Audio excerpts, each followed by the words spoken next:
Bonjour et bienvenue dans cette vidéo sur SolidWorks fait par le concepteur mécanique.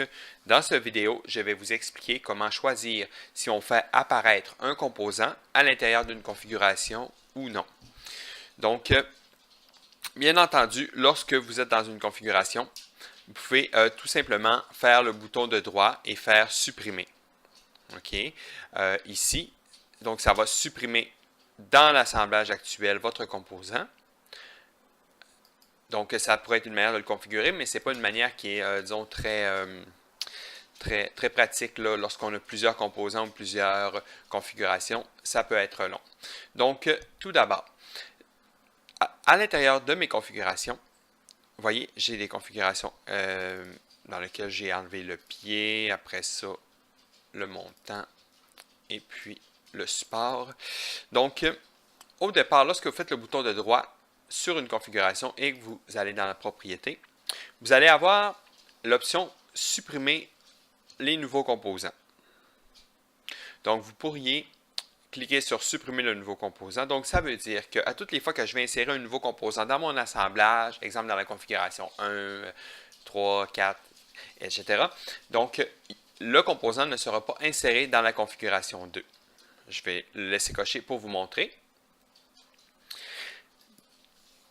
Donc, si exemple, vous voyez, je prends le composant, plutôt que d'insérer un nouveau composant, je vais juste tenir ce composant-là et faire le bouton CTRL dessus pour en déplacer un deuxième. Donc, vous voyez, j'ai mon composant à l'intérieur de ma configuration 1. Mais lorsque je vais dans ma configuration 2, comme vous voyez, elle n'est pas là parce que j'ai coché ici l'option « Supprimer les nouveaux composants ». Et puis, si je vais dans la 3, vu que je ne l'avais pas coché, il va apparaître. Et même chose pour la 4.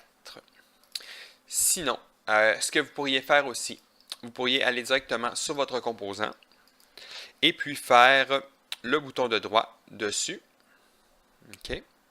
Et puis, vous pouvez choisir « Configurer le composant ». Donc, bien entendu, vous avez dû remarquer mon SolidWorks est en anglais, mais ça s'appelle « Configurer le composant ».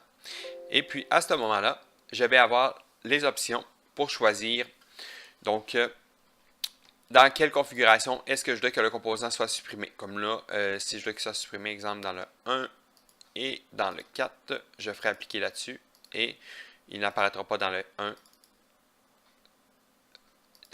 il va apparaître dans le... Il n'apparaîtra pas dans le 1 et dans le 4 comme j'ai choisi. Donc, c'est trois manières de fonctionner.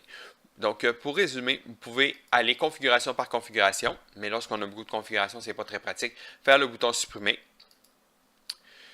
dans chaque configuration si vous ne voulez plus le composant. Donc, il reste ici, mais il est comme... il est supprimé en fait, mais pas tout à fait supprimé parce que il est supprimé de la configuration, mais on peut toujours y revenir en le repositionnant en faisant unsuppress. Sinon, vous pouvez aller dans le bouton droit de votre configuration et faire propriété et pourriez dire dans cet assemblage-là, dans cette configuration-là, pardon, je choisis supprimer les nouveaux composants. Donc, je pourrais le faire pour les configurations tout dépendant de mon assemblage. Sinon, je pourrais aller sur le bouton de droite et faire configurer le composant et choisir manuellement les configurations dans lesquelles mon composant, je veux qu'il apparaisse ou non. Donc, c'est tout pour cette vidéo sur SolidWorks. Donc, je vous remercie d'avoir regardé et n'hésitez pas à vous abonner à ma page. Au revoir.